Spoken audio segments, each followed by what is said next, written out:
Corinthians 4, verse 2.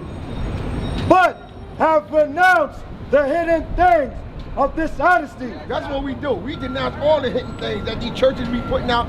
Everything that these fake, like I said, Muslims, these East Indians, the Krishna, the people who worship rocks, the people who worship wood and stone. Go ahead. Not walking in craftiness. Nah, we don't walk in craftiness. Y'all been out here with us. What we been doing? Going in this Bible, bringing every word out. Go ahead.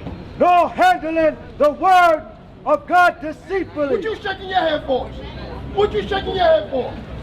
That's the same people gonna get killed in that day. Who want to shake their head and walk away. Right. They think they doing something to us. They ain't do nothing to us, bro. They doing to God. They shaking their head at God. Because we speaking His words. That's right. Go ahead. Nor handling the word of God deceitfully. Go ahead. But by manifestation By us bringing this word out of the truth